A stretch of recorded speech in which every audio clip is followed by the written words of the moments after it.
Cette semaine, Guy, 2 nouvelles pages du journal intime d'Anne Frank ont été dévoilées. Vous vouliez évoquer cette découverte? Oui, Ronald Léopold, le directeur de la maison d'Anne Frank, vient d'annoncer qu'il avait découvert le contenu de 2 nouvelles pages, comme vous venez de le dire, du journal d'Anne Frank. Bon, autant vous le dire tout de suite, je n'y crois pas une seconde, comme à chaque fois qu'on nous sort un prétendu coup de théâtre sur un événement ou une personne mythique, et qu'après enquête, il s'avère que c'est un coup de com' grossier destiné à relancer une affaire ou un héros dont le public se désintéresse peu à peu. Tiens, souvenez-vous, l'affaire Seznec. En février dernier, on nous annonce qu'un os humain aurait été retrouvé dans la grange de Seznec. Aussitôt, tout le monde s'enflamme. On nous précise même... Nous les premiers. Oui, qu'il s'agit du tibia de Kemener. Kemener, c'est le type qui aurait tué Seznec et pour ce meurtre, il a été envoyé au bagne. Donc, coup de théâtre, c'était pas le premier, mais cette fois-ci, on y croyait, d'autant plus que les gendarmes avaient déclaré à la presse, on n'a pas creusé au... Non, merde, j'arrive pas à faire l'accent.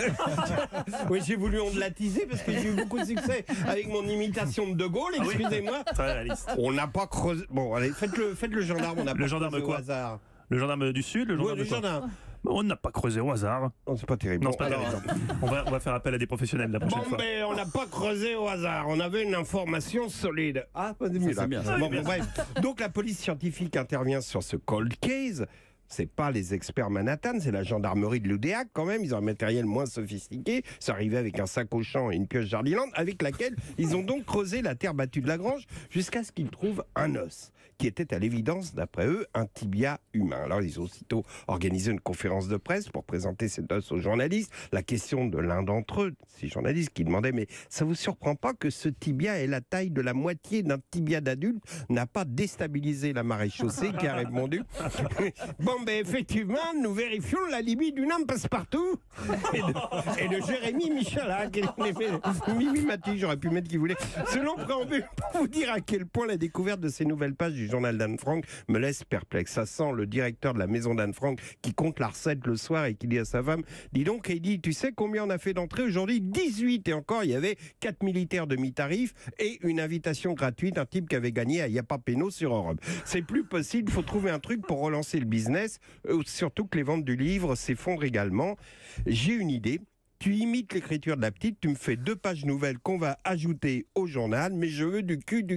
Et là, dans la presse ce matin, on constate que Heidi a bien suivi les consignes de Léopold, puisque selon le communiqué officiel, donc remis à la presse par la maison d'Anne Frank, cette dernière aurait noté sur ses nouvelles pages, en date du 28 septembre 1942, 4 blagues licencieuses et 33 lignes évoquant l'éducation sexuelle et les prostituées.